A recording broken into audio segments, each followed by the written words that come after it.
এই সরকার নিজেই সংকট সৃষ্টি করেছে। স্বৈরাচারের পতন এটা ৩৬ দিনের ঘটনা না।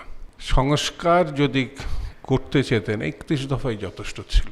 নির্বাচন করতে সুদীর্ঘ কাল লাগবে এটা আমার কাছে মনে হয়নি। এই সরকার নিজেই সংকট সৃষ্টি করেছে বলে আমার ধারণা। তারা যদি একটি গণতান্ত্রিক বিধি ব্যবস্থায় ফেরার জন্য উদ্যোগী হতেন তাহলে গত ১ বছরে অনেক দৃষ্টান্ত রাখতে পারতেন। নির্বাচনটা সর্বশেষ, কিন্তু আমার ধারণা নির্বাচনকে ঠেকানোর জন্য অথবা প্রলম্বিত করার জন্য ১ বছরকে তারা ব্যবহার করেছে। এই জায়গা থেকে যদি আমরা বেরিয়ে আসতে পারি তাহলে সংকট উত্তরণে সংসদ নির্বাচন আমাদের পথ দেখাতে পারে। সাকিব সাহেব যেটা বলেছেন আমি তার সঙ্গে একমত। ইতিহাস খ্যাত এই গণঅভ্যুত্থান, স্বৈরাচারের পতন এটা ৩৬ দিনের ঘটনা না, ৩৬ দিনের সমাপ্তি ঘটনা। অর্থাৎ তার পূর্ববর্তী আন্দোলন, সংগ্রাম, ত্যাগ, তিতিক্ষা এরই ধারাবাহিক রূপের একটি শেষ পরিণতি হচ্ছে ৩৬ দিন। অকাতরে আমাদের ছেলেমেয়েরা প্রাণ দিয়েছে, শহীদ হয়েছে। সেটাকে গৌরবান্বিত করার জন্য আমরা গণতন্ত্রে ফেরার উদ্যোগী হতে পারতাম, পদক্ষেপ নিতে পারতাম। কিন্তু সামনে সময়গুলোকে আরো বিতর্কিত করার জন্য আমার কাছে তাই মনে হয়েছে অতীতে যেমন সংস্কার প্রসঙ্গটা সামনে আনা হয়েছে, এখনো নানামুখী ঘটনা রাখা হচ্ছে। এবং বিএনপির সঙ্গে যারা আন্দোলন করেছেন তার অধিকাংশ দল, অনেকে মনে করে ৩১ দফা বিএনপির দফা, এটা আসলে তো তা না।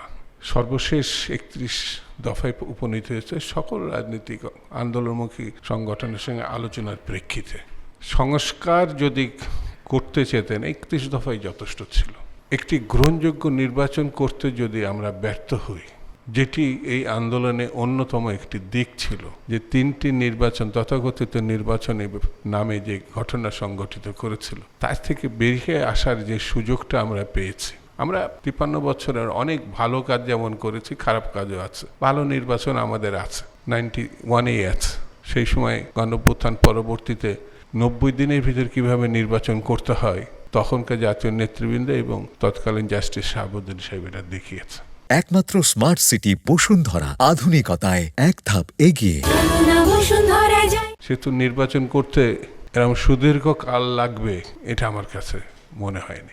এই গণঅভ্যুত্থানে একটাই দিক ছিল হাসিনার পতন, কিন্তু রাজনৈতিক যে চরিত্রটা থাকার দরকার ছিল এটা আমার কাছে মনে হচ্ছে অনুপস্থিত, এবং যার কারণে পরবর্তীতে একটি গোষ্ঠী, বলবো একেবারে অভিনব সমন্বয়ক, রাজনীতিতে এই শব্দটা ছিল না, তারা কোনো সংগঠনেরও না, জাস্ট সমন্বয়ক। ওই সময় একটা সংগঠন নেতৃত্ব দিচ্ছে এমন না, সমন্বয়ক। বৈষম্য ভিত্তিক ছাত্র আন্দোলন পর খুব অল্প সময়ের ভিতরে বলেছেন যে সমন্বয়ক বলে কিছু নাই এখন। আমার বক্তব্য এটা, একটি রাজনৈতিক নেতৃত্ব চরিত্র না থাকলে যে বিপদগুলোর মুখোমুখি হয় সেটা আমরা হয়েছি।